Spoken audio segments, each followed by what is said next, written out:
Welcome to Bite at a Time Books, where we read you your favorite classics one bite at a time. My name is Bree Carlile, and I love to read, and wanted to share my passion with listeners like you. Be sure to follow the show on your favorite podcast platform so you get all the new episodes. Or you can follow the show on YouTube, where we have playlists for all the stories. You can find us on all the social medias at Bite at a Time Books, or on our website, biteatatimebooks.com, where you can also sign up for our newsletter for more information on what we're reading and what's coming next for the podcasts. We're part of the Bite at a Time Books Productions Network. If you'd also like to hear what inspired your favorite classic author to write their novels, and what was going on in the world at the time, check out the Bite at a Time Books Behind the Story podcast, Tuesdays, wherever you listen to podcasts. Today we'll be continuing Wuthering Heights by Emily Brontë. Chapter 34. Bite 1. For some days after that evening, Mr. Heathcliff shunned meeting us at meals, yet he would not consent formally to exclude Hareton and Cathy. He had an aversion to yielding so completely to his feelings, choosing rather to absent himself, and eating once in 24 hours seemed sufficient sustenance for him. One night, after the family were in bed, I heard him go downstairs and out at the front door. I did not hear him re-enter, and in the morning I found he was still away. We were in April then. The weather was sweet and warm. The grass as green as showers and sun could make it, and the 2 dwarf apple trees near the southern wall in full bloom. After breakfast, Catherine insisted on my bringing a chair and sitting with my work under the fir trees at the end of the house, and she beguiled Hareton, who had perfectly recovered from his accident, to dig and arrange her little garden, which was shifted to that corner by the influence of Joseph's complaints. I was comfortably reveling in the spring fragrance around, and the beautiful soft blue overhead, when my young lady, who had run down near the gate to procure some primrose roots for a border, returned only half laden, and informed us that Mr. Heathcliff was coming in. And he spoke to me, she added with a perplexed countenance. "What did he say?" asked Hareton. "He told me to be gone as fast as I could," she answered. "But he looked so different from his usual look that I stopped a moment to stare at him." "How?" he inquired. "Why, almost bright and cheerful. No, almost nothing. Very much excited, and wild and glad," she replied. "Night walking amuses him, then," I remarked, affecting a careless manner. In reality, as surprised as she was, and anxious to ascertain the truth of her statement, for to see the master looking glad would not be an everyday spectacle, I framed an excuse to go in. Heathcliff stood at the open door. He was pale and he trembled, yet certainly he had a strange joyful glitter in his eyes that altered the aspect of his whole face. "Will you have some breakfast?" I said. "You must be hungry, rambling about all night." I wanted to discover where he had been, but I did not like to ask directly.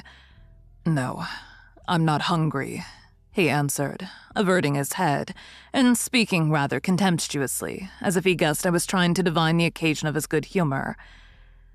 I felt perplexed. I didn't know whether it were not a proper opportunity to offer a bit of admonition. "I don't think it right to wander out of doors," I observed, "instead of being in bed.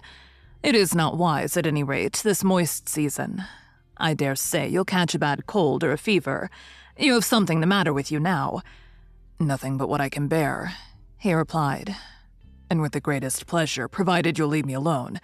Get in and don't annoy me." I obeyed. And in passing, I noticed he breathed as fast as a cat. Yes, I reflected to myself, we shall have a fit of illness. I cannot conceive what he has been doing.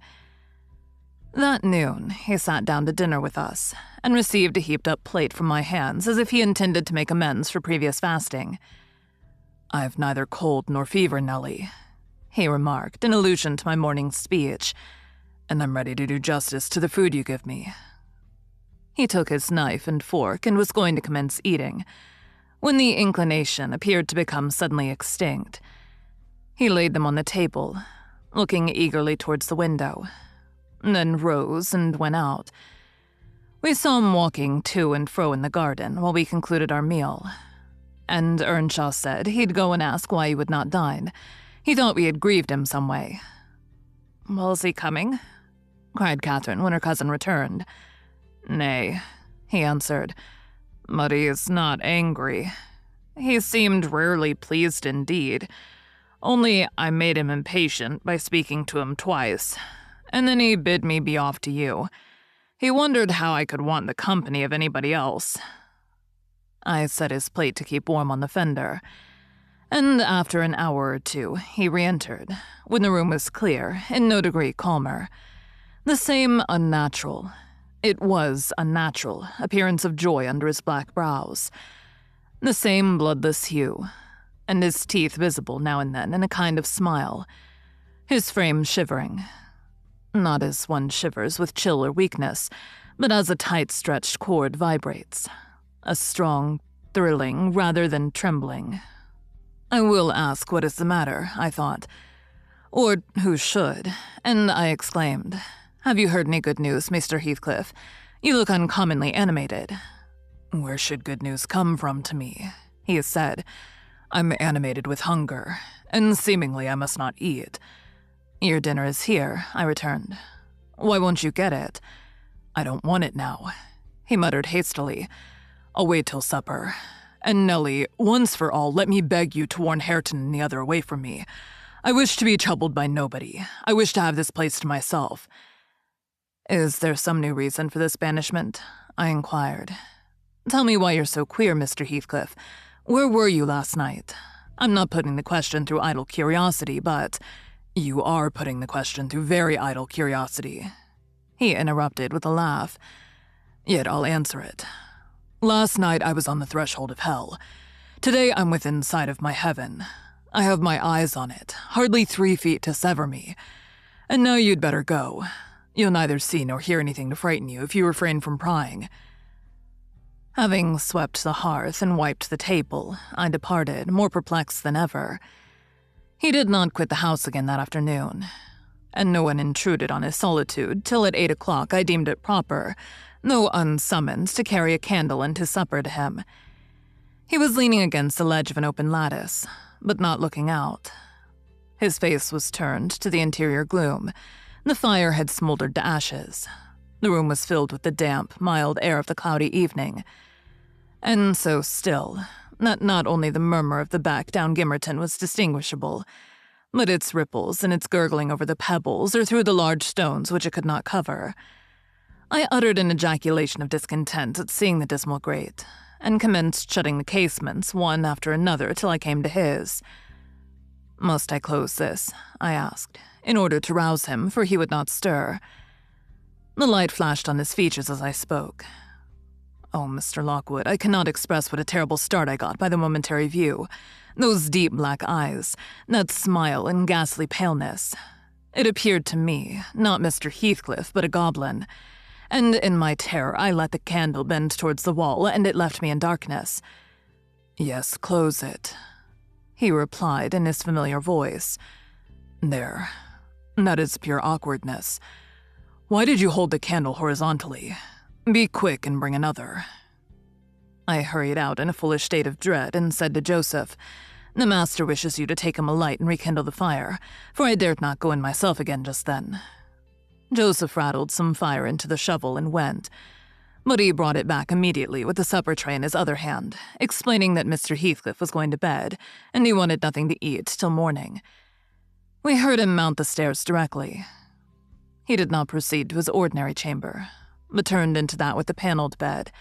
Its window, as I mentioned before, is wide enough for anybody to get through, and it struck me that he plotted another midnight excursion, of which he had rather we had no suspicion. Is he a ghoul or a vampire? I mused. I had read of such hideous incarnate demons, and then I set myself to reflect how I had tended him in infancy and watched him grow to youth and followed him almost through his whole course, and what absurd nonsense it was to yield to that sense of horror. But where did he come from, the little dark thing? harbored by a good man to his bane, muttered superstition, as I dozed into unconsciousness, and I began, half-dreaming, to weary myself with imagining some fit parentage for him, and repeating my waking meditations. I tracked his existence over again with grim variations. At last, picturing his death and funeral, of which all I can remember is being exceedingly vexed at having the task of dictating an inscription for his monument, and consulting the sexton about it. And as he had no surname, and we could not tell his age, we were obliged to content ourselves with the single word Heathcliff. That came true. We were. If you enter the kirkyard, you'll read on his headstone only that and the date of his death. Dawn restored me to common sense. I rose and went into the garden as soon as I could see to ascertain if there were any footmarks under his window. There were none. He had stayed home, I thought, and he'll be all right today. I prepared breakfast for the household, as was my usual custom, but told Hareton and Catherine to get theirs ere the master came down, for he lay late. They preferred taking it out of doors, under the trees, and I set a little table to accommodate them. On my re-entrance, I found Mr. Heathcliff below. He and Joseph were conversing about some farming business. He gave clear, minute directions concerning the matter discussed, but he spoke rapidly and turned his head continually aside and had the same excited expression, even more exaggerated. When Joseph quitted the room, he took a seat in the place he generally chose, and I put a basin of coffee before him. He drew it nearer, and then rested his arms on the table, and looked at the opposite wall, as I supposed, surveying one particular portion, up and down with glittering, restless eyes, and with such eager interest that he stopped breathing during half a minute together. "Come now," I exclaimed, pushing some bread against his hand. "Eat and drink that while it is hot. It has been waiting near an hour." He didn't notice me, and yet he smiled. I'd rather have seen him gnash his teeth than smile so. "Mr. Heathcliff, master," I cried. "Don't, for God's sake, stare as if you saw an unearthly vision." "Don't, for God's sake, shout so loud," he replied. "Turn round and tell me, are we by ourselves?" "Of course," was my answer. "Of course we are." Still, I involuntarily obeyed him, as if I was not quite sure. With a sweep of his hand, he cleared a vacant space in front among the breakfast things, and leaned forward to gaze more at his ease. Now, I perceive he was not looking at the wall, for when I regarded him alone, it seemed exactly that he gazed at something within 2 yards' distance, and whatever it was, it communicated, apparently, both pleasure and pain in exquisite extremes. At least the anguished yet raptured expression of his countenance suggested that idea. The fancied object was not fixed either. His eyes pursued it with unwearied diligence, and even in speaking to me, we were never weaned away. I vainly reminded him of his protracted abstinence from food. If he stirred to touch anything in compliance with my entreaties, if he stretched his hand out to get a piece of bread, his fingers clenched before they reached it, and remained on the table, forgetful of their aim. I sat, a model of patience, trying to attract his absorbed attention from its engrossing speculation, till he grew irritable and got up, asking why I would not allow him to have his own time in taking his meals, and saying that on the next occasion I needn't wait. I might set things down and go. Having uttered these words, he left the house, slowly sauntered down the garden path, and disappeared through the gate. The hours crept anxiously by. Another evening came. I did not retire to rest till late, and when I did, I could not sleep. He returned after midnight, and instead of going to bed, shut himself into the room beneath. I listened and tossed about, and finally dressed and descended. It was too irksome to lie there, harassing my brain with 100 idle misgivings. Thank you for joining Bite at a Time Books today, while we read a bite of one of your favorite classics. Again, my name is Bree Carlile, and I hope you join us tomorrow for the last bite of Wuthering Heights. If you enjoyed our show, be sure to follow us so you get all the new episodes. We would also love for you to drop us a rating on your favorite podcast platform.